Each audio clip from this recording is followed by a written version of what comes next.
Persidangan kasus peredaran narkoba jenis sabu yang melibatkan Irjen Teddy Minahasa dilanjutkan hari ini.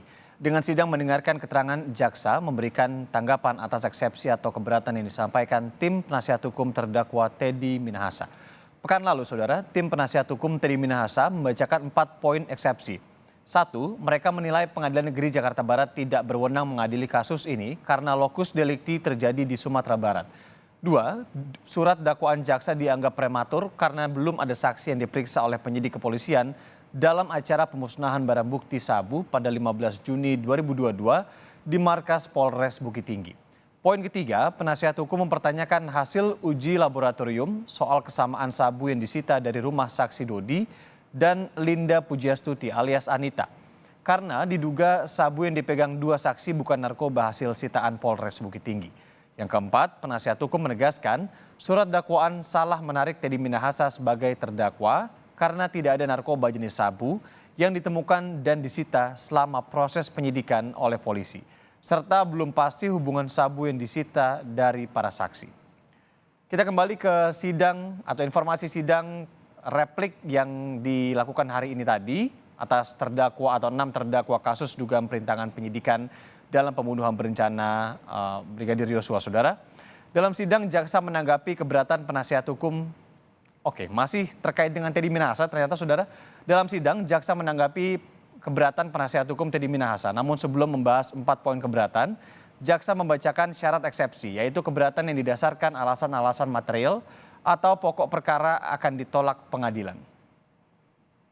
Penasihat hukum mengajukan keberatan bahwa pengadilan tidak berwenang mengadili perkaranya atau dakwaan tidak dapat diterima atau surat dakwaan dibatalkan. Maka setelah diberi kesempatan kepada penuntut umum untuk menyatakan pendapatnya, hakim mempertimbangkan keberatan tersebut untuk selanjutnya mengambil keputusan. Bahwa yang dimaksud dengan eksepsi adalah suatu upaya untuk mengajukan keberatan yang diberikan oleh undang-undang kepada terdakwa atau penasihat hukum setelah penuntut umum selesai membacakan surat dakwaan. Demikian itulah sekilas mengenai pengertian atau batasan tentang eksepsi yang mana menurut M. Yahya Harahap SH dalam bukunya yang berjudul Pembahasan Permasalahan dan Penerapannya KUHP Jilid 2 halaman 661 dinyatakan bahwa eksepsi belum boleh memasuki masalah yang bersangkutan dengan hukum material, karena eksepsi merupakan upaya yang bersifat hukum formil. Selanjutnya Leiden Marpaung SH dalam buku Proses Penanganan Perkara Pidana tahun 1992 halaman 328 menyebutkan bahwa batasan ruang lingkup materi eksepsi tersebut ialah bahwa eksepsi hanya dapat ditujukan terhadap dakwaan atau kewenangan pengadilan. Jadi dengan demikian eksepsi hanya boleh diajukan terhadap hal yang bersifat prosesual.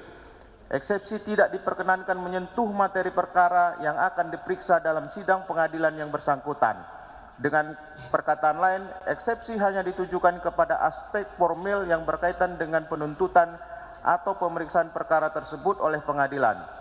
Sedangkan aspek materi perkara tersebut tidak berada dalam lingkup eksepsi.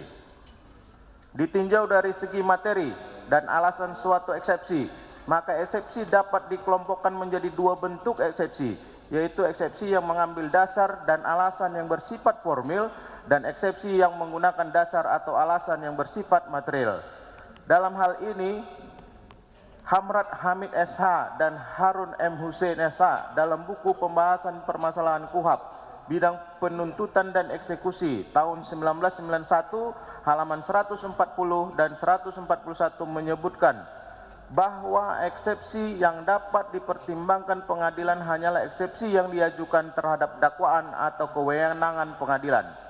Jadi eksepsi yang didasarkan pada alasan-alasan yang bersifat material akan ditolak oleh pengadilan karena eksepsi yang demikian melampaui lingkup eksepsi yang ditentukan dalam pasal 156 ayat 1 KUHP. Biasanya eksepsi yang demikian menjangkau atau memasukkan materi atau pokok perkara yang diperiksa selanjutnya adalah merupakan hal yang wajib bila mana penasehat hukum berusaha sedemikian rupa untuk mencari celah-celah hukum dalam usahanya melemahkan surat dakwaan penuntut umum.